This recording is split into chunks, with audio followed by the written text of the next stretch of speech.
Story 1. My wife's long affair with my friend was ruined when I caught her red-handed and exposed everything by printing their secret messages.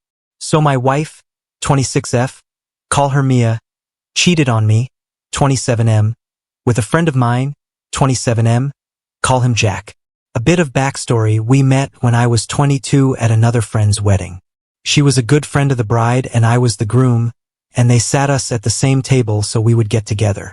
When I first saw her, I was completely taken back by how beautiful she was. When she sat down and we began to talk, we found out we had a lot of things in common. We clicked instantly. We talked for a while through the dinner and took to the dance floor. We danced and drank through the night. We ended up kissing in the middle of the dance floor, and when we pulled away, our friends, the bride and groom, came up to us and asked what was up between us. They were really excited to play matchmaker. We just shrugged it off and carried on with our night. We left without exchanging numbers, but about a week later, I got a text from her asking me out. The bride had given her my number. I of course said yes, and it turned into a relationship. The relationship was great. Other than small arguments, we never really fought and it was never anything really serious. I eventually asked her to marry me about 2 years into our dating, and we were married less than a year later. We were married for a little more than a year when it all came crashing down on me. Just before our first anniversary, there were little things that were irritating me. She became more guarded of her phone, girls' nights became more frequent, and our sex life was almost non-existent. I had brought this up on multiple occasions but was brushed off and told I was letting my insecurities get to me. She would continue on as if what I felt and tried to communicate didn't matter to her. So I became colder and colder. I stopped giving her a goodbye kiss as I left for work, and unless it was something important, we hardly spoke. One night while she slept, I took her phone and laptop and skimmed through her texts, emails, and messenger apps, but found nothing. From reading stories on here, I checked her car. I grabbed her keys and looked in her car and found a second phone. I knew in that instant what was going on, but I wanted all the evidence for when I called her out. I looked through the phone and found only one number. I read through every message and every photo and spent the night researching divorce lawyers. I then wanted to know who the guy was, so I grabbed my phone and typed the number, pretending to be Spectrum, when Jack's contact popped up. Took me a minute to put 2 and 2 together, but when I did, I blew up. I was yelling and cursing in my office, and my wife opened the door to check on me. But when I saw her, I told her to get the F out. I had never cursed at my wife or raised my voice above a normal volume. But all day, I left my office. I was just silently raging, just glaring at the wall. I called one of my friends, the groom from the wedding, and told him I need to go for a drink and asked if he'd come with me. He must have heard something in my voice because he asked if I was okay. I told him I wasn't and I really need to drink, so without word, I took all the printouts and left to go to the bar. I arrived first, ordered 4 shots of Jack and a beer. I was on my last shot when my friend, call him Ted, arrived and asked what's going on. I told him straight out Mia is cheating. He gave me sympathy and I asked if he wanted to know with who, and told him it was Jack. He became visibly irritated. He was the one who introduced me to Jack, and all he could say was, "I'm sorry," over and over. Jack and I were never super close, we wouldn't ask one another to hang out, but if we saw each other at a get-together, we were friendly. I told Ted not to mention this to anyone, as I had just found out and I haven't even spoken to Mia or a lawyer yet. I asked him not to tell his wife, and if she asked what was wrong with me to say I'm having problems at work. He agreed. We drank and talked for most of the night, then I called an Uber and went home around 3 a.m. It was the first time I looked at my phone since I called Ted, and there were missed calls and a bunch of texts all from Mia asking where I was, when I'd be home, and if I was okay. I got home and she was asleep on the couch. I just walked up to our bedroom and went to sleep. I woke up with her in the bed, so I got dressed and left the house. I went to go pick up my car and go to my office and buried myself in work for the day, then went back home around 10 p.m. To my surprise, my wife was there to greet me and she told me she had made me dinner. She asked if I wanted her to heat it up, but I told her no and went to bed. She followed soon after, asking what's been wrong with me. I told her to leave me alone and that I wanted to sleep. She kept pestering me, and eventually I snapped and yelled at her to stop. I was trying to sleep. Go away. The next morning, I received an email from the lawyer asking to meet later in the day, and I confirmed and got ready for my day. I went downstairs to leave, and Mia had made breakfast, asking to talk. I made a small plate and sat down. She started by saying I've been acting different and going on and on about how I changed and she wants to know why. I told her work has been stressful and soon it would be all over. I finished up and told her I've got to go. I went to my office and counted down the minutes to go meet the lawyer. When I left, I told my assistant I'm going out to lunch with a client, as my wife would call my work sometimes. The meeting with the lawyer went well, and I handed over all I had gathered on her. The lawyer told me that I have a great case. We live in a fault state, so my wife has no claim on most of my money. I told him I didn't even think about that. I was just thinking I've got to divorce her as soon as possible. He asked to keep the evidence, but I told him I'd prefer him to just make copies, as I haven't told my wife I knew yet and I don't want to hear her excuses. He agreed and had his assistant make copies. I asked when she will be served with papers, and he told me about 2 weeks. I thanked him and left. I went home to confront my wife, but when I arrived, she wasn't home, so I called her. No answer. Called again, no answer. I texted her, I don't give a F if you're riding Jack right now. Get home, we need to talk. Lo and behold, she calls me not a minute later, asking what I was talking about. All I told her was, get home now. She arrives about 15 minutes later, and I said to her, wow, look at that, 15 minutes. That's about the same distance between here and Jack's. Isn't it? She looked at me dumbfounded. I gave her a minute to gather herself, but she was just looking at me, and I said, well, nothing to say? She tried to deny and gaslight me, and I let her continue on. She worked herself up and started to insult me. I slammed my fist on the table to shut her up and pulled out the evidence. At first, I showed it from the side and said, look at this mountain of things I gathered on you. Then I showed her each printout one at a time. She then tells me to stop and started to cry. She tried to apologize and tells me she loved me. I said, honey, what happened to that energy you had before? You were so adamant on degrading and insulting me just a minute ago. She tried to hug me and tell me how sorry she is, but I put my hand out and told her, don't touch me. She says we'll go to the bedroom and do whatever I like. I looked her deep in her eyes and told her, sweetheart, I will never touch you again. Do you want to know who else has these photos and messages? My lawyer. I'm divorcing you now. Get a bag. Gather your clothes and get the F out of my house. That was 3 days ago, and I haven't heard from her. I'm sorry about how long this is, and if there are any spelling errors. I'm curious to know where I'm at. What can I expect from here? Thank you for reading. Update 1. After I posted the first part of this, you all have given me a ton of advice, so I followed most of it. This morning, I planned on doing a bit of damage control of my life, so I scheduled an appointment with my doctor to get checked for STDs. I have that appointment in 2 days. Next, I started contacting all the people close to me, my father and a few friends. They all have been really supportive, offering their own advice and asking if I need help with anything. But as I've got this crap on lock, I declined. I then started to contact her family. I sent a text to her mom and dad, thanking them for allowing me into their family and that I was grateful for all that they had done for me. But Mia and I are getting divorced, and that I would miss them terribly. Not really. They were very suffocating, and while they are great people, I'm happy I no longer have to deal with it. I then told them if they had any questions, feel free to ask. I didn't hear back from them for a while, so I moved on to Mia's sister.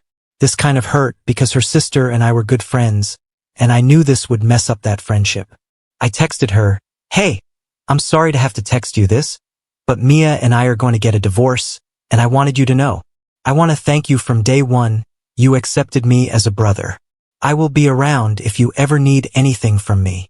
Around the time I sent the text to her sister, her parents responded back. I'll type up how the conversation went. Parents, we are so sorry to hear this. What happened? Why hasn't Mia said anything to us? Mia has been in at least a year-long affair. I suspect it started before our wedding. I'm unsure why she hasn't reached out, but I think you should call her. She left the house. I figured she would have gone to you.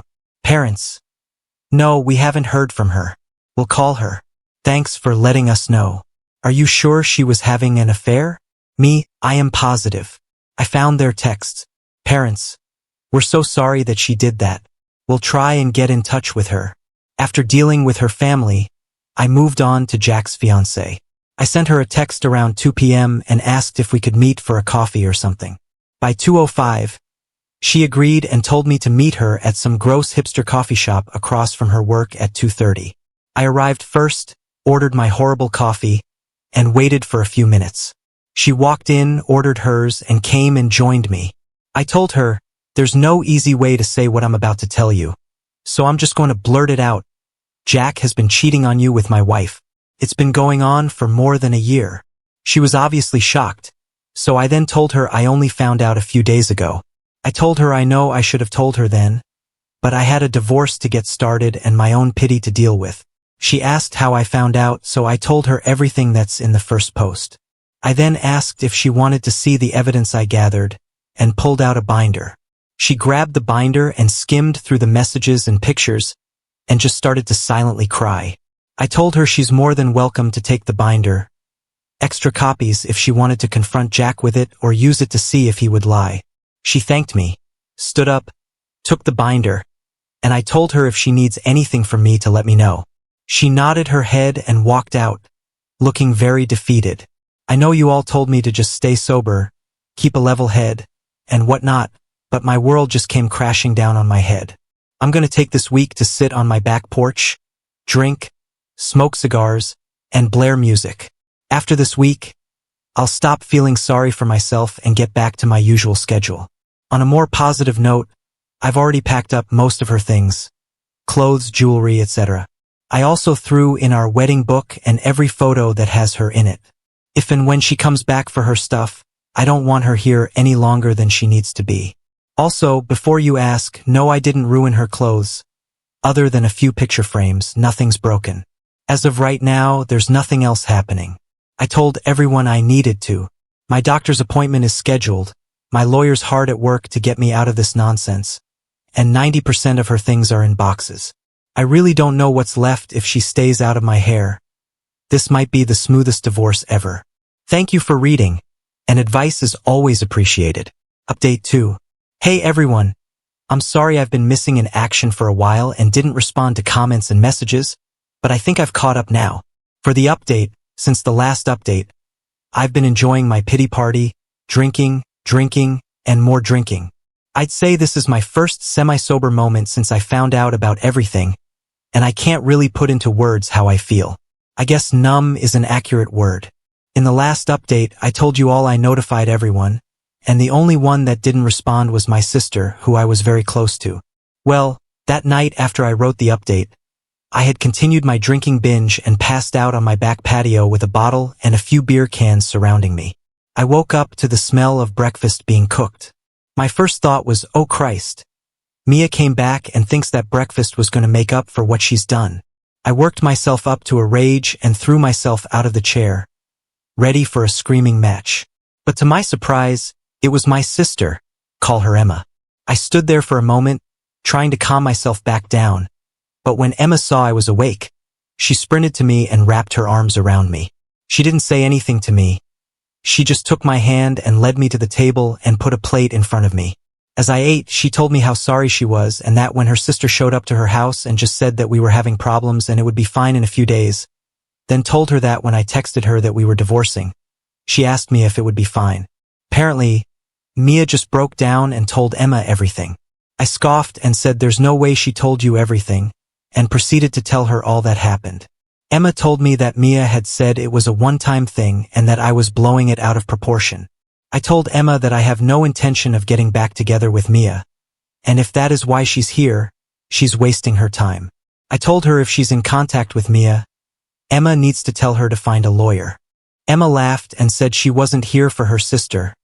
She was here for me. She told me that of course she'd be there for my sister, but that her and I are friends, and she wouldn't abandon me, especially when I didn't do anything wrong. I stood up and went to her side of the table and just hugged her. I was so worried that all this BS that's going on would ruin our friendship, and hearing her say that made me feel so much better. Emma stayed with me for 2 days, guest bedroom, and left this morning as I am preparing to leave for my cabin. I had it before the marriage. Mia can't touch it. I was gathering my hunting and fishing equipment, and she asked if she could join me, but I told her as much as I would like that, she should probably go check in on her sister. She agreed, hugged me, and left. I am truly grateful to Emma for being there for me. And before any of you say she's into me, she's not. She's also 20, and that's way too young for me. It's just a really great friendship. I almost forgot to say I went to the doctor, got tested, and the results should be in on Monday. I've reached out to Jack's fiancée a few times, just to check on her. She tells me she's fine and she doesn't know what to do. I told her if she wants to meet anytime next week so she could vent. I'm more than happy to listen. Thank you all so much for reading, reaching out, and all the praise you've all given. You all have been a light in a truly dark time in my life. To any of you who are going through this as I am, the only thing I can say is keep your head down. Focus on what you really want. Update 3. In my last post, I told you all about Emma coming to my house and staying for a few days. She left when I was leaving to go hunting at my cabin. The good news is I got a buck, a nice fat 8-pointer. I got him on my first day out there, which I'm very happy about, as it left me the rest of my time to go fishing. I only caught 2, but they were decent size, so I made one my dinner and butchered the other. I spent the rest of my stay at the cabin cleaning my deer and enjoying the views of nature. Other than a drink or 2 a day, I spent my trip sober, as I promised. My drinking was only for last week. Now on to the last few days. I got a call from my doctor, and I'm all clean. It's not such a shock as my wife and I haven't had much passionate nights in a few months. But all the same, you can never be too sure. I reached out to Jack's fiancée, but didn't hear back for some time. She eventually responded back, telling me she's staying with her family right now. She didn't really go into detail much, but her staying with her family, you can only assume, as I do, that means it's not going so well. At least she's with family, safe and with all the support that she could need. I told her if there is anything I can do, all she has to do is reach out. She asked me to meet and get coffee the following day, which I of course agreed to. The following day we met at the same gross hipster coffee shop and talked for about 2 hours. We talked about everything that happened with Mia and I. She wanted to know what steps I was taking, if I was divorcing or if there was any chance I would reconcile. I told her that after someone cheats in my book, that's it. The amount of selfishness and disrespect it takes to cheat, let alone for a year. She obviously didn't care for me. I asked her what her plan was, and she told me she's confused about everything, that everything she thought was truth turned out to be lies. She wasn't sure what her next move should be, if she should move on or if she should forgive him. I told her that if she could forgive someone for cheating on her for that amount of time, she's a better person than me. She told me all of her family was telling her that she should forgive him and go on to get married. I told her I was going to be blunt with her and went on to say, just because it's what your family wants doesn't mean you need to follow along. Then I said, Jack obviously doesn't care about marriage and what it all means. He cheated on you, his fiancée, with my wife. If that doesn't show you he's not marriage material, I don't know what will. I told her she needed to do what she thought was right and not to have anyone other than herself make decisions that will affect her life. I told her when I found out all I could do was think of a way my heart could trick my brain into thinking of some way I can accept it and forgive her, but I just couldn't do it. I also said, I only talked to one person, but I had already made my decision, and no one could change my mind. I bet when you went to stay with your family you had a pretty good idea of what you were going to do, but you listened to too many people, and they all gave their own take on it. I finished by telling her all she needed to do was to follow her gut, that her brain and heart will always lie to her, but if her gut feels something's off, 9 out of 10 times her gut's probably right. She soon after thanked me, and we left each other and went home. The following day, I got a message from my lawyer that Mia had successfully been served at work. I thanked him for all his work, especially in the time frame he's gotten it done. Not long after that, Emma called and told me Mia hasn't left her room all day and she's sobbing in bed. I told her she was served and is probably realizing how bad she messed up. Emma asked me how the cabin was and if I got anything. I told her everything I did and how my time was there. We talked for a moment and hung up. After I prepared myself and my house for my wife's explosion, I figured if there was any time she would, it would be soon now that she's been served. Now I am waiting patiently, biding my time. I have Advil on standby for what I can only assume is going to be a bad headache. I told my friend, and he agreed that if Mia showed up, he would race over to be a witness, just in case all else fails. I'm currently writing, waiting for Hurricane Mia to tear through my house. If or when she does, I'll send out another update. Thank you all for reading. Update 4. About an hour or so after I posted last, I was waiting for Mia to show up at the house and go ballistic. I had no real reason she would do anything, but given everything that's happened, I never really knew the woman. I went around to all the cameras that I had up and made sure they were working properly, both the ones inside and outside. I called my friend, letting him know that Mia was served today, and if she shows up, he needs to get to my house as soon as he could. I am not going to jail because of this woman. Turns out I was right, because Mia had shown up at the house, banging on the door, screaming to let her in. She was cursing my name, begging me to let her in, calling me every name in the book, and how I could be so heartless. She's not wrong, because the entire time she was screaming and banging on the door, all I could do was laugh. I then wondered why she didn't just walk in, as she still had keys, at least to my knowledge. When my friend showed up, she was still screaming and cursing, so he started to record on his phone and stayed in his truck. But this idiot brought his wife with him, Mia's friend. She got out and tried to calm her down. She walked up to Mia, putting her arms around her and trying to get her to talk to her. Mia then slapped her across the face, screaming at her to mind her own business. That made my friend, who now has a video of it, call the police. Mia continued to scream and curse until the police got there. When they did, she tried so hard to play the victim. One of the two officers walked up to her and she started to cry and tell them I hit her and threw her out of the house. My friend and his wife had told the other officer that when they came to the house, she was yelling and banging on the door, so they couldn't confirm that I didn't do what Mia said I had done. After that officer was done talking with my friend and his wife, he came to my door, and when I opened it, Mia said, "There, that's him. He hit me. I want him arrested." He started to put me in cuffs. When I told him I can prove that she's lying, all I need is my phone. The officer stopped and told me to show him the view from the outside cameras. After reviewing the video, he apologized for jumping to conclusions and automatically assuming I was the one in the wrong.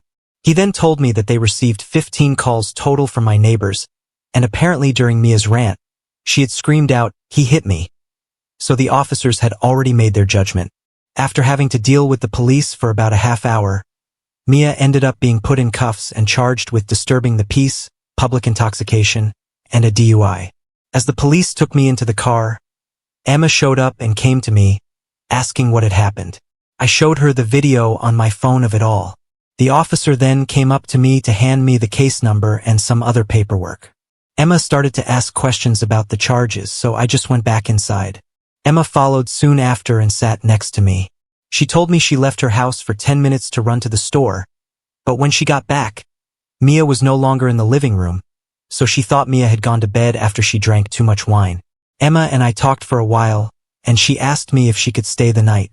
I said she was welcome anytime. She told me that Mia had to spend the night in jail, she doesn't know why, but they could bail her out in the morning.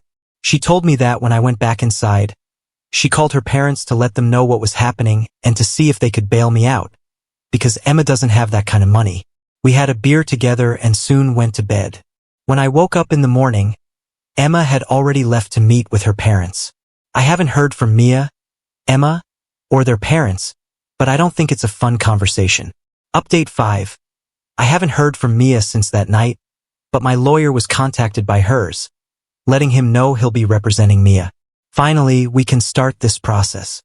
I also reached out to Jack's fiancée to see if she has any news on her front. We only texted back and forth, but she told me she has kicked him out of her house and had her father and brother pack up all his things and drop it off at his house. She told me her dad and brother wanted to beat him, but she asked them not to, and that she just wants to put all this behind her and move on. She thanked me for checking on her and tells me her close friends are there for her when she needs them. I sent her the link to my Reddit page so she can see all the support you all give to me and to her. On Friday, the moment I got off work, I raced home. My plan was to go back to my cabin for the weekend. When I arrived, Emma was in my driveway. She wanted to grab her sister's things and had a list of what my wife expected. I skimmed through it, and all but one thing was already in a box or sitting in my garage, waiting to be picked up. I told her I'm not transporting or touching anything that's in here. I'm not going to be responsible if Mia wants to claim I destroyed her stuff. I told her I'd pay for a moving company to come and pack and take all her things for her, because right now, I'm going to my cabin and don't have the time to deal with Mia's crap. She said that would be great and hopes I have fun. She took a box of Mia's clothes and put it in her car. She then turned to me and asked if she could tag along this time. I said, sure, why don't you go back home, drop off the box and pack a bag for yourself. By the time I went to the store and packed up the truck, she was pulling up. I locked up my house and took off to the cabin with Emma. The weekend went really well. The last time I was up there, I realized what a gem that place is. It has a beautiful view and is completely secluded, so I don't have to deal with any people. It's a place you can truly breathe in and relax. On Monday, I called a moving company, and by today, Tuesday, 3 guys in a big truck pulled up and started loading. I had every box open and recorded as they closed the box and picked it up. I took pictures of all the furniture and recorded as the movers loaded it. I thanked them all for tolerating me and tipped them each an extra $50. I then sent all the recordings and pictures to my lawyer and carried on with my day. The house seems empty, but also clean without all her things here. When I started this process, my lawyer told me not to get rid of anything that could be considered shared, so I put most of the furniture in a storage unit. I've been sleeping in the guest room since she left, so up until I started writing this post, I've been buying all new furniture. I'll most likely be keeping the majority of it in the garage now that I have the space. I won't be keeping the house, even if I win it in the divorce. It holds too many now bad memories. Thanks for reading. Update 6. It's been a while since I've posted. I coach high school baseball, so between getting this divorce done, dealing with my soon-to-be ex, and coaching these kids, I don't have much free time at the moment. Quite a bit has happened, so this might be a long post. Please bear with me. A few days after the movers took her things, my lawyer received some paperwork saying I damaged her things and demanding I pay her $1,500 or she would be taking me to court over it. My lawyer sent hers all the videos and pictures, asking exactly where the damages were that he claimed I made. He told me all this does is tell the judge will get how unhinged she is, and it might be a headache now, but when it's time for court, this will all be perfect evidence. I don't think her lawyer was ready for how meticulous I am and that I will photograph and document everything. When I found out about my wife's affair, I was, for some reason, pulled to this page and read all of the horror stories about the things these people's former spouses did to them. I absolutely refused to be another one of those stories. I've prepared myself for almost every outcome and accusation she could make. I wouldn't put anything past her at this point. Mia had called me once every other day, but I never pick up. If she leaves a voicemail, I don't bother listening to it, I just send it to my lawyer. Every time I send my lawyer something, he always tells me, "You are a lawyer's wet dream. You listen to everything I say.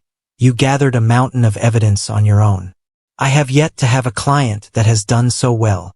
He wasn't exaggerating when he said that. It puts a smile on my face every time. Getting that reassurance from him that I'm doing everything the right thing just makes me feel a little bit better about this whole situation.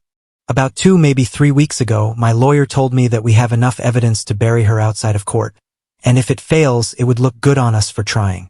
So we set a date a week ago to meet in a neutral lawyer's office. Before we met, he told me, no matter what, don't react to anything that Mia might say, and that we do will be recorded for a judge will read if it goes to court. We arrived in the early morning and went into the office. To my surprise, she was already there, waiting with her lawyer. We walked in, and the lawyers started greeting each other. Mia and I sat there silently, waiting for what was going to happen. Mia's lawyer started by asking what we had to offer. Mine scoffed and said, with a mountain of evidence of the infidelity and Mia's inappropriate behavior after, the only thing we'll offer is half of the selling price of the home and half of the savings account. That's more than any judge would award you. Basically, what you came into the marriage with, you'll be leaving with. Then he looked directly at Mia and said, if you decide to go to court, I will put every message, making you read it all out loud. Then I will put every photo up for all to see. But I won't say that at the time. I'll make you describe in detail what you're doing in each photo. Then I'll bring up your recent charges and play the video that was taken that night. Mia started to tear up, looking at me, asking if there was anything she could do to make this right. I said, "You've been cheating on me since before our wedding. All I can prove is a few weeks before the wedding, but I expect it was much longer. There is nothing at all you could possibly do to make me forget or forgive you for what you've done. Sign the papers. It's more than you deserve, and I want to be done with this whole sham you created." She cried obnoxiously for 15 minutes, having to excuse herself to the restroom. When she returned, she was still in tears, but signed the papers and walked out. Not long after, so in about a month, everything will be filed, and all I'll have left to do is sell the house. I want to thank you all for reading and all of the advice you've given. I don't see anything else happening, but I could be wrong, and if it does, I'll let you know. But this will probably be my last post, so again, thank you all. I hope what's happened to me has helped at least one person out there. Now on to the next story. Story 2. Before we start, if you're enjoying this video so far, please consider liking and subscribing to the channel. Now let's continue. I just hit 16 and instead of a birthday party, I got the boot from my own house. No cake, no happy birthday, nada. Just a swift kick out because my sis Karen, the golden child at 22, is expecting with a bun in the oven. And our place, having only 4 rooms, my folks decided my birthday gift should be shipping me off to my aunt's. Talk about a plot twist, right? So here I am, freshly 16 and homeless, because baby makes 3, and apparently I don't make the cut. Seriously, my folks have always been champs at the bare minimum game, especially when it comes to me, but getting the boot on my birthday, that's a new low even for them. I mean, I've mastered the art of expecting zilch to avoid disappointment, yet here they are, outdoing themselves in the letdown department. And get this, they had their serious faces on the whole time. Not a single hint of a joke or a lame prank attempt in sight. It was all 100%, pack your bags. You're moving to auntie's. Unreal.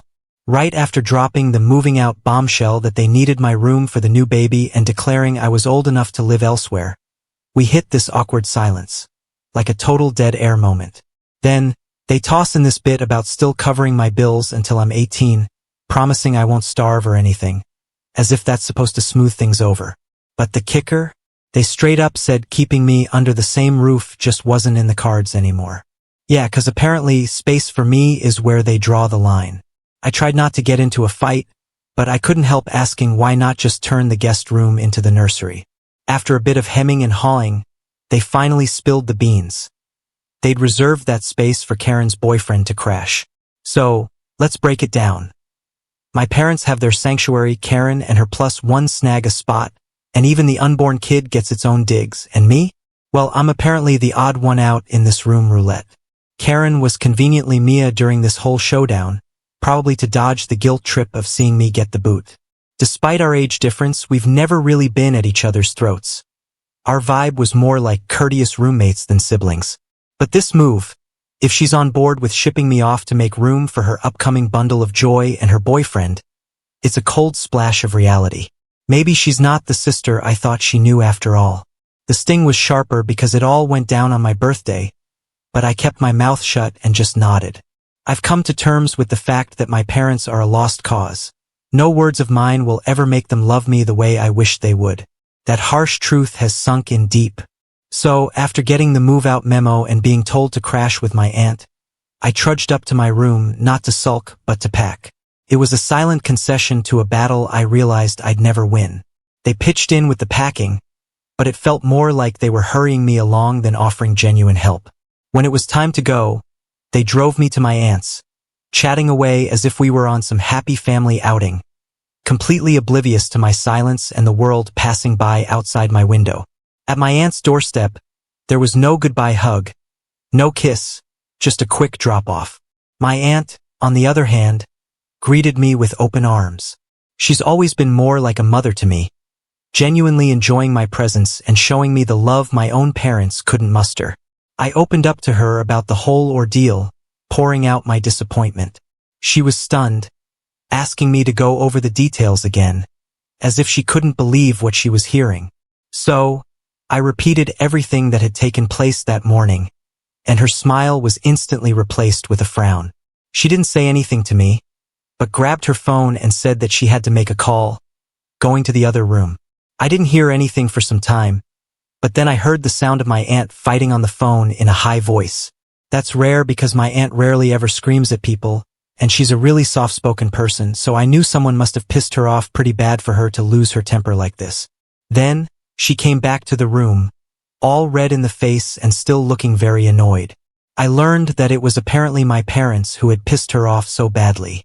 Turns out, my dad spun this whole narrative to my aunt that I was the one who came up with the grand idea of moving out for the baby's sake.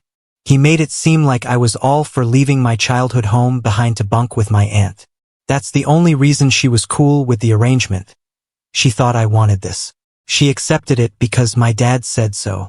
My aunt, being the independent soul she is in her late 30s with no plans for marriage or kids, didn't see a problem with me moving into her.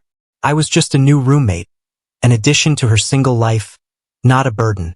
And since my dad promised to foot the bill for all my needs, she didn't see any financial downsides to letting me stay. It's a setup that worked out based on a story far from the truth. My aunt liked me, and she thought that I was the one who wanted to live with her, so she agreed to this arrangement. But now that she knew the truth, she'd called my dad up to confront him about it because what they'd done was messed up, and she had to give them a piece of her mind. After the phone call, she was really upset, and so was I, because this was something I don't think any other kid my age goes through often. I'd always known they like my sister more than me, but this was a little extreme. They literally lied to my aunt to cover this up because they knew how insanely horrible this was. They'd literally chosen to give up the guest room for Karen's boyfriend, who's in his 20s and has a job and lives in his own apartment. If they wanted to make it work, Karen could have easily moved in with her boyfriend, but it was my parents' insistence that she'd been living at home because they wanted to be closer to her, and they were ready to even sacrifice my comfort just to keep her close. I was very hurt, and so I decided to go online and expose my parents for whatever they'd been doing. I didn't know if my aunt would be on board with it or not, so I waited for her to leave the room for a nap.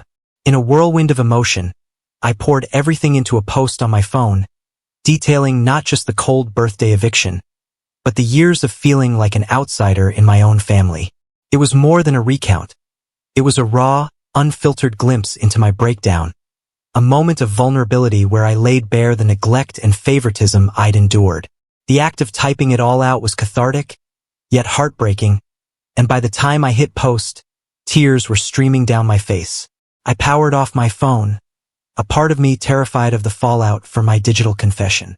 Trying to distract myself, I picked up a book, but the words blurred, my thoughts elsewhere. Time slipped by in a haze until my aunt, sensing something amiss, found me. Her approach was gentle, a calm in the storm, as she inquired about whether I'd shared something online. The concern in her voice was palpable, a stark contrast to the dismissal I'd felt from my parents. I truthfully told her that I had, and that was it. There was no further discussion about it. So I switched on my phone, and then saw that the post had been seen by several people in our family, and I'd received a lot of texts from my parents and even from my sister. A lot of my relatives have commented on the post and expressed how they were on my side. Some of them had even texted me and reached out to tell me that they were always there for me if I needed any help whatsoever. That was uplifting, and I felt better, until I went through my parents' messages, all of which were filled with hate and anger. Obviously, they weren't pleased with what I had done and were demanding that I take the post down. My dad had said a lot of things about me in his texts, and even added that he wished I'd never been born, which was hurtful but unsurprising. My mom's texts were along the same lines, and the only ones that were even slightly different were my sister's. She didn't say much, but told me that she'd like to speak to me in person if that was possible and left it at that. I didn't know what to say to any of that.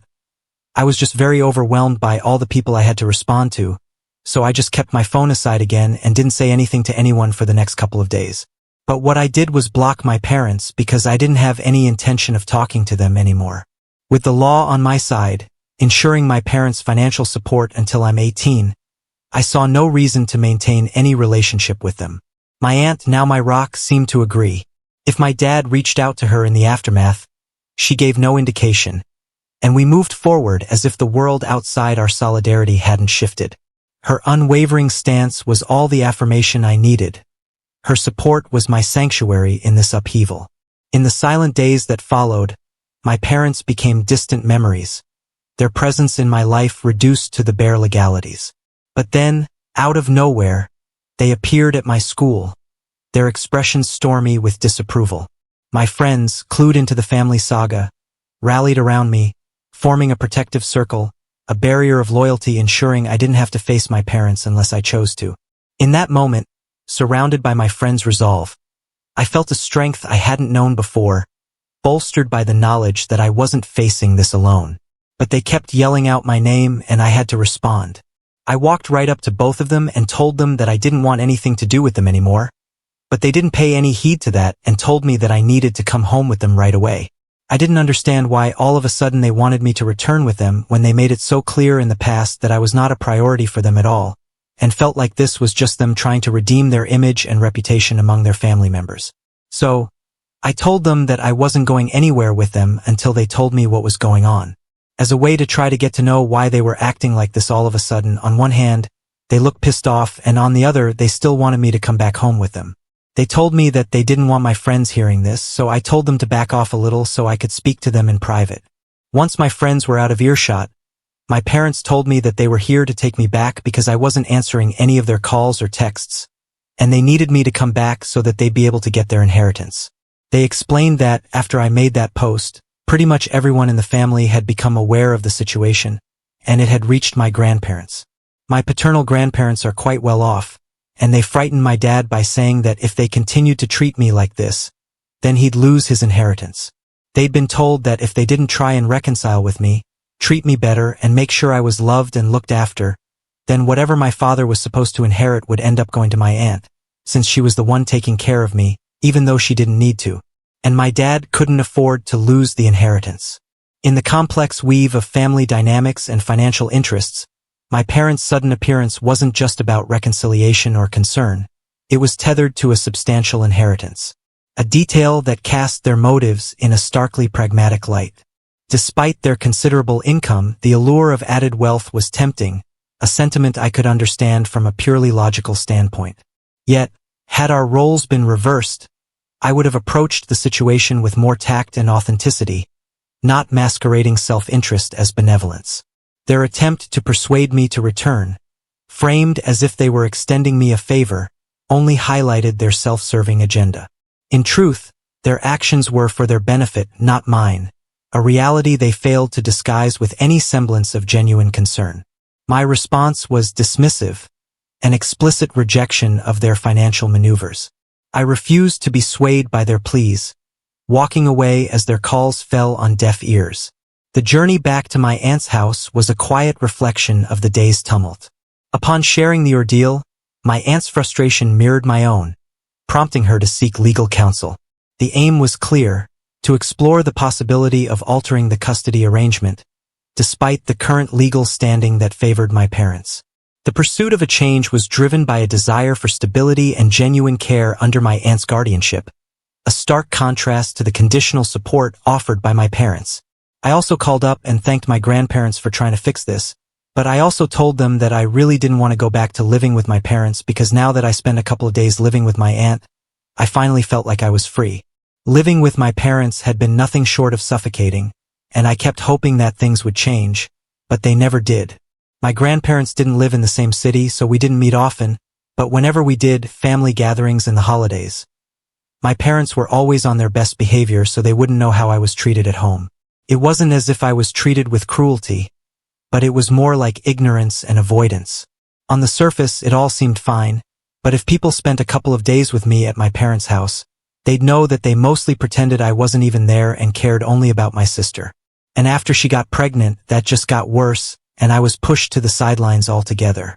So, I told my grandparents all of this, and they reassured me that if that's what I wanted, to live with my aunt, then they'd make sure that it happens. The prospect of my parents relinquishing their rights, coupled with their commitment to ensure my financial needs were met, brought a fleeting sense of relief and optimism. It felt like a turning point, a hopeful departure from the instability that had marred my recent experiences. Yet, this sense of progress was abruptly interrupted by an email from my dad, casting a shadow over the newfound hope. His message was devoid of anger or malice, but carried a weight of disappointment that was palpable. He critiqued my decision to share our family's private matters online, suggesting that such revelations were unnecessary and that the family fallout could have been contained within the family. Inevitably reaching my grandparents through my aunt, the consequences of my public disclosure extended beyond familial disapproval. It had ramifications on their social standing within the broader family network and my dad's professional life, as coworkers stumbled upon the post, inadvertently dragged into our personal saga. The email underscored his perception of my actions as a source of unnecessary drama, attributing the backlash they faced from relatives and his professional circle to my decision to make our private discord public. His words, intended or not, imposed a burden of guilt for the repercussions they endured as a result of my attempt to find solace and understanding in a broader community. In his narrative, the complexities of our family dynamic, the pain of being displaced on my birthday for the sake of convenience, were reduced to an episode of drama, an oversimplification that overlooked the depth of hurt and isolation that prompted my initial post. The situation laid bare the intricate dance between seeking personal vindication and navigating the fallout of public disclosure, a balance between the need for validation and the unintended consequences of seeking it in a public forum. Update. First off, a huge thank you to everyone who took a moment to support me through your comments on my post. It's been overwhelming to see so much kindness from strangers, and it truly means the world to me. So thank you, truly. I've seen a lot of questions about why I didn't leave my parents' house sooner, especially given that my grandparents and aunts seemed ready to support me. It's complex, but the truth is, my home life wasn't marked by overt cruelty or abuse. As I shared before, it wasn't that I was treated badly in an obvious way, it was more about feeling ignored and like I didn't belong. That kind of neglect is a form of mistreatment too, albeit a quieter, more insidious one. In my head, I rationalized my situation by telling myself that as long as I wasn't being physically harmed or verbally abused, I was okay. I had the basics, a roof over my head and food on the table. That was enough for me to justify staying, to convince myself that I didn't need the emotional nourishment of feeling loved or valued. It was a survival mechanism of sorts, a way to cope with the emotional void by lowering my expectations to the bare minimum. But this ordeal has been eye-opening, revealing the deep-seated need for emotional connection and the profound impact of its absence. I didn't realize that I was being neglected because it had become so normalized for me. And as for why I didn't approach my family for help, I just didn't want to burden them. I was also worried about what would happen if they refused to help me out, and somehow my parents found out. As for why I didn't approach my family for help, I just didn't want to burden them. I was also worried about what would happen if they refused to help me out and somehow my parents found out. That would be very bad for me at home, since my parents care a lot about appearances and stuff. That's really why I just kept everything to myself and tried to deal with everything while suffering in silence. My aunt didn't offer to take me in herself because she didn't want to insult my parents, and she wasn't even sure if I'd want to come live with her.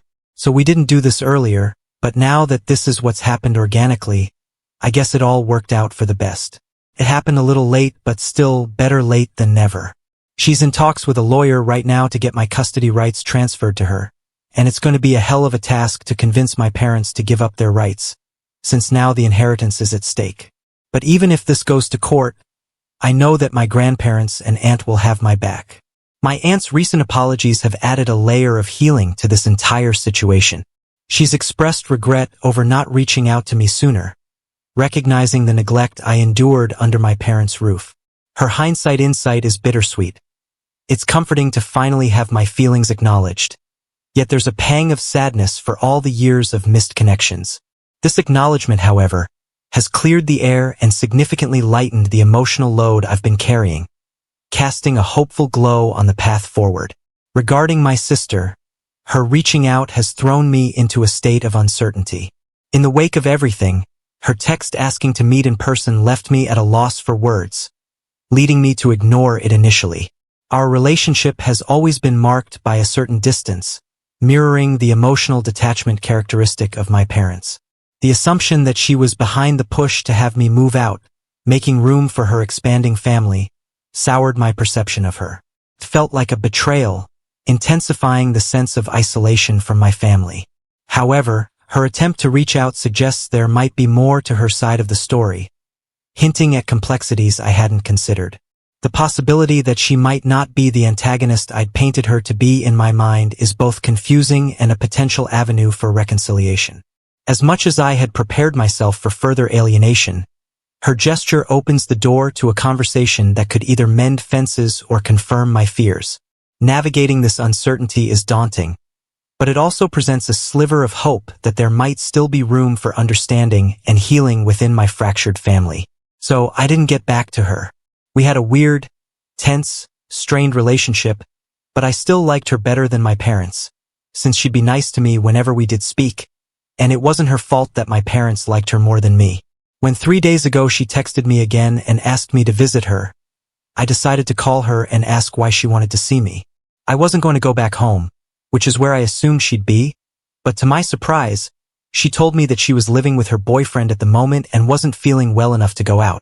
So she was asking me to come to see her, so we could have a discussion about everything going on in the family. She told me that she had a lot of things that she wanted to talk to me about, so out of curiosity, I did go see her. Once I got there, she first apologized to me for never speaking up for me, even though she knew that our parents were playing favorites and never favored me. They'd always ignored all my achievements to celebrate hers, and I was always the least wanted kid. The revelation from my sister paints a vastly different picture than the one I had initially conjured up in my mind. Her apology and subsequent explanation shed light on her own struggles and the miscommunications within our family. It turns out her silence was not complicity but discomfort and a misconception that I was content with the status quo. Her admission of regret for not intervening speaks volumes, acknowledging the role she played, however passive, in the perpetuation of my neglect. Learning that the decision to OU me from the house was made without her input was a shock. My sister was as blindsided by our parents' actions as I was, dismantling the narrative that she was the architect of my displacement. Her intentions had been far from wanting to uproot me. She had her own exit strategy, planning to move in with her boyfriend post-birth, a plan prematurely accelerated by the fallout from my public disclosure. Her swift move following our confrontation with reality signifies a stand against our parents' expectations and decisions made at my expense. The fallout from her departure, marked by accusations of ingratitude and selfishness, underscores the dysfunction in our family dynamics, where assumptions have long substituted for open dialogue. This turn of events, while tumultuous, reveals my sister not as an adversary but as another victim of our parents' manipulative tactics. This newfound understanding between us might not repair all the years of distance and missed connections overnight, but it's a step toward healing. It's a complex tapestry of emotions and miscommunications, yet in this chaos, there's a glimmer of hope for rebuilding, not just for my relationship with my sister, but for each of us as individuals seeking to navigate the aftermath of our family's unraveling. So all that drama was for nothing ultimately, since my parents ended up losing both their kids. At least my sister apologized to me for being a bad sister and a bad person in general, which I forgave her for because I don't think choosing to be unforgiving and cold is going to help me in any way. We talked things out and she told me the same thing that my aunt did, that from this point on, she'd be there for me no matter what, so that was nice. It's been a little less than a week since my original post, and I still haven't heard from my parents after the email. I'm guessing they've given up on trying to get me back. I'm sure my grandparents must have had something to do with it, since they did call me in the middle to tell me that my parents wouldn't be bothering me anymore, and that I didn't need to worry about them showing up at my school or emailing me again. I hadn't told them about the email that Dad had sent, so I'm assuming that my parents and grandparents must have talked about things. I don't know what they would have talked about, but I'm sure my parents have given up now. Update. Just 3 days have passed since my last update, and today my aunt told me that my parents have agreed to give up their parental rights. The paperwork and stuff will be complete soon, and she'll be taking over the legal aspect of my custody. I have mixed feelings about this. I'm happy that I'm finally going to have a home where I don't constantly feel unwanted and unneeded, but I'm also kind of empty and sad about some things. I feel weird that this is finally happening, but this is for the best. This is what I wanted. Update 2. Big news update from my corner of the world. It's official. My aunt is now my legal guardian. But wait till you hear the kicker. Turns out my parents decided to let me go, not out of some sudden moral awakening, but because my grandparents laid down an ultimatum. It was either say goodbye to me and keep half their inheritance, or cling to their old ways and lose it all. So what did they choose? Obviously, the cash. Honestly, I'm not even shocked. It just confirms I made the right call. At this point, I'm just glad to be out of there and with someone who actually cares. And in a twist I didn't see coming, I'm still keeping in touch with my sister amidst all this drama. My parents, well, they're scrambling to make amends before she has her baby, but she's taking some much-needed space. Looks like I'm not the only one making big moves. She's told them that she wants her space, and they need to stop bothering her every day. At this point, I can't help but just laugh at what a pathetic mess they've made of our own family. But whatever, I'm happy with my aunt, and that's all that matters. Now on to the next story. Story 3. I tried to get revenge on my liquid kids guzzling sister, but she ruined her own life. When I was little, like 7 years old, my dad cheated on my mother with my stepmom, Karen, after her divorce. My mom moved away and got married again. I was always under the impression that my mother abandoned me, and that's what my dad told me too. Karen had a daughter at that time who was 5, Mia. Mia and I were kind of close growing up, but when we both hit puberty, our personalities were different. Mia was the typical girly girl. She developed beautifully and was basically like Cassie from Euphoria. She would get all the attention, and even my relatives preferred her more than me. I was basically a nerd. I was interested in sports, but I was told that I do not look bad and I am very attractive and pretty in my own way, but I was overshadowed by Mia. My dad was someone who was an opportunist. Whenever he would see an opportunity for him to shine, he would take it, even if it meant sidelining his own daughter. He saw that Mia got more attention than me, so he invested everything on her. I was kind of jealous, but I wasn't really that bothered because I believed that if I did something good, I would be appreciated. So, I studied hard and got into a prestigious university. That was the only time my father threw a party for me because I was the first in the family to do it. But Mia was jealous of it. During my last year of high school, I started dating Tim. He proposed to me when we were sophomores in college, but we decided to wait until our graduation. One day, during our semester break, I went to his home and I saw him effing Mia. I was shocked, to say the least. I remember I was crying and screaming at him.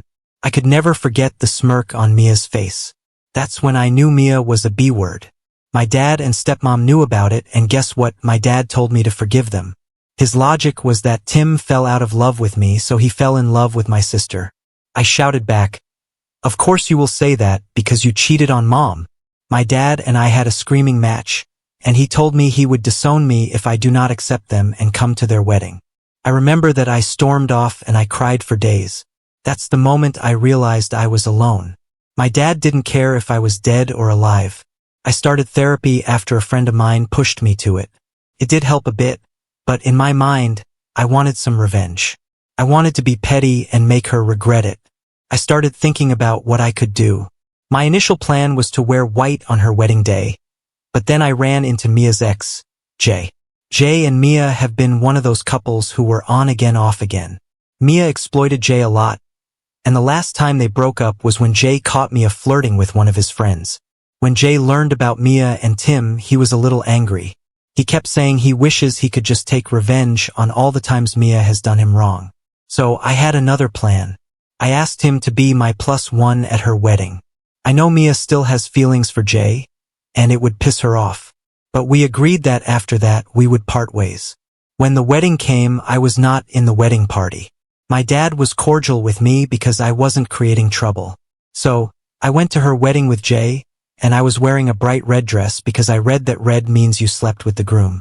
It was also over the top. I might have made some heads turn. When Mia saw me with Jay, her face turned pale. I was purposely being very touchy with Jay, like whispering in his ears, touching his shoulder, and dancing with him very closely. I swear Mia was just as red as my dress. I was also asked to give a speech. I kept it short. Thank God I do not have more sisters, otherwise Tim would have swapped Mia with one of them. He has a fetish of effing his fiancée's sisters behind her back. Me and Jay were asked to leave the next day. I was bombarded with messages and phone calls, but I didn't pick any of them. As for Jay, he stuck to our deal, and I never saw him again after the wedding incident. I decided I should find my mom because something in me was telling me that she didn't abandon me. It wasn't hard to find her. I found her on Facebook, and we started chatting.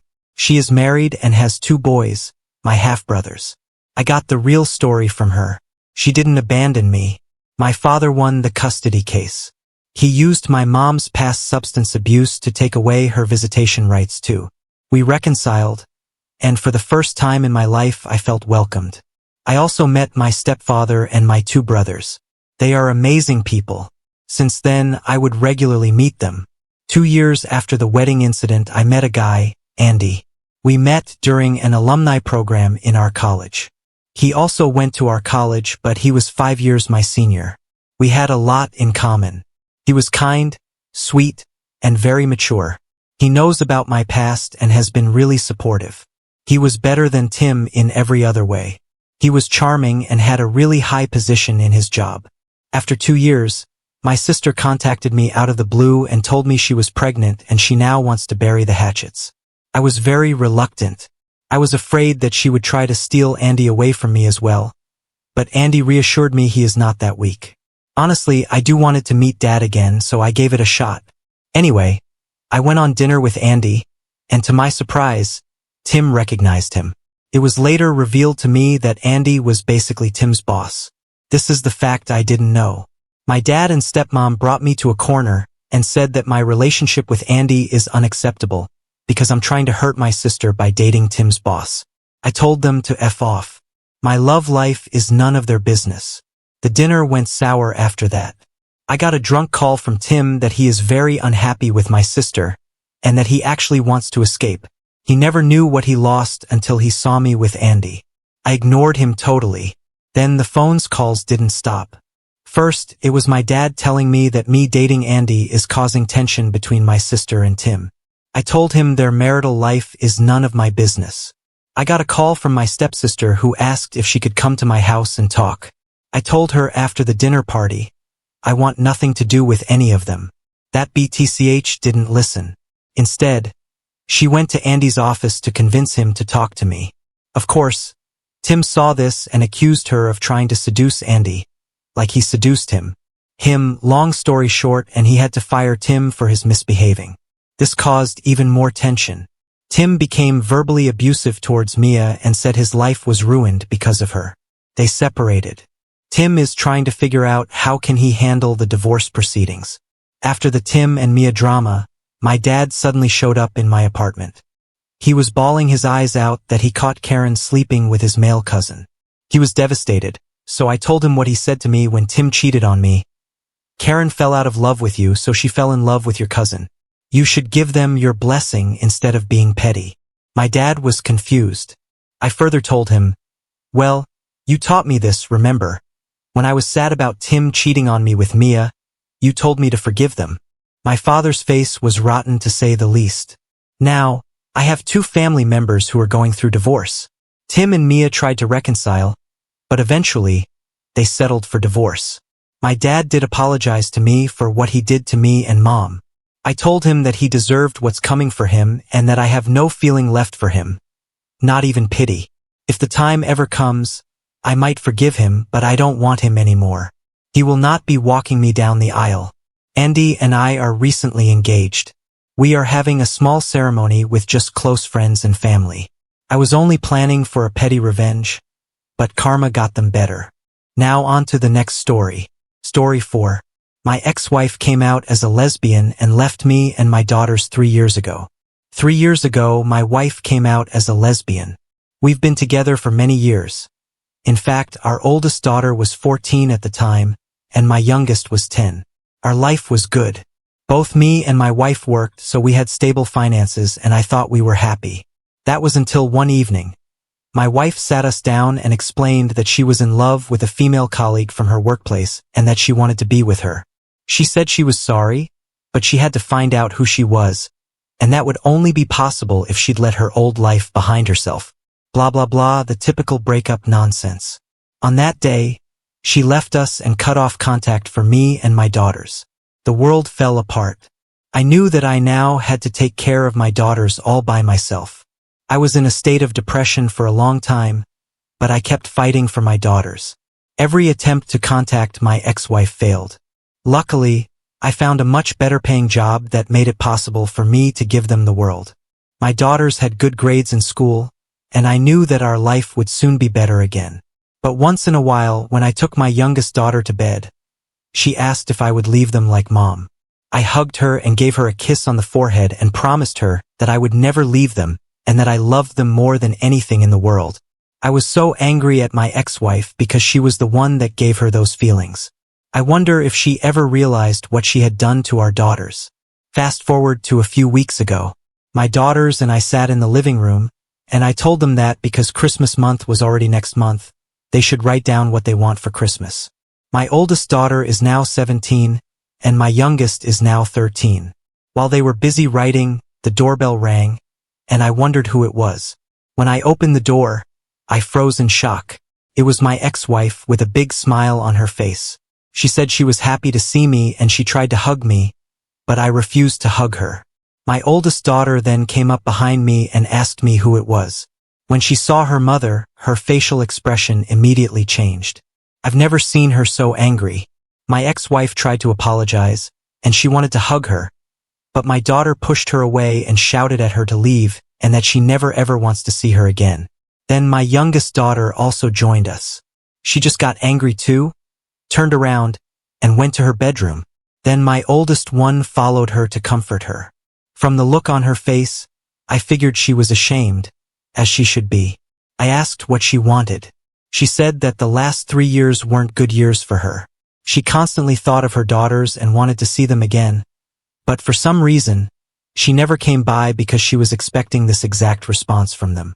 But she guessed that she deserved this. She asked if I could talk to them.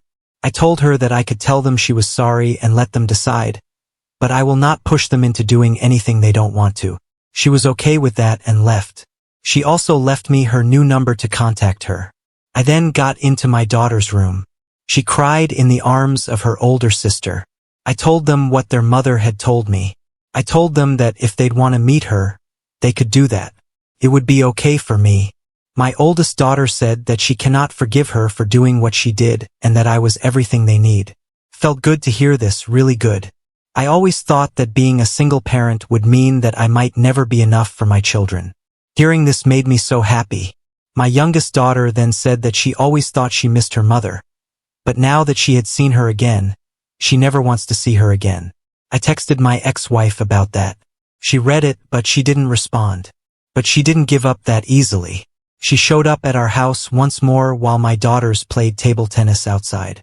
I was in the living room watching TV when I suddenly heard loud shouting outside the house. I immediately got there, and I saw my oldest daughter arguing with my ex-wife. My oldest daughter shouted at her that she had no idea what she did to me. She told her about how depressed I was and everything I went through. This was kind of surprising because I wanted my daughters to feel secure with me, so I've never told them of my depression and the suffering I went through. Then she continued how she felt over the years knowing that her mother left her and that she'll never forgive her. My 13-year-old was crying while that happened, so I hugged and comforted her.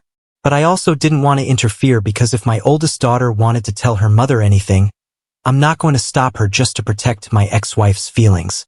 Overall, she never cared about our feelings either. After she was done, she came hugging me as well, and I told my ex-wife she should leave us alone once and for all. If she ever showed up here again, we'd get a restraining order. She left with tears in her eyes. Well, that was 3 days ago, and she hasn't shown up again so far. I just hope she leaves us alone. My daughters made it very clear they don't want to have anything to do with her. I wanted to give them the opportunity to meet their mother again because if there is any chance that my children have a mother again, I don't want to stay in their way. But I'm glad they didn't give her the chance. I don't know if it makes me a bad person to think this, but I also don't think that my ex-wife deserves to be with her daughters again. So I hope the last encounter delivered the message. We have reached the end. If you enjoyed this video, please be sure to like and subscribe to the channel for more videos like this. and give us your thoughts about the stories in the comments section. Thank you and see you in the next video.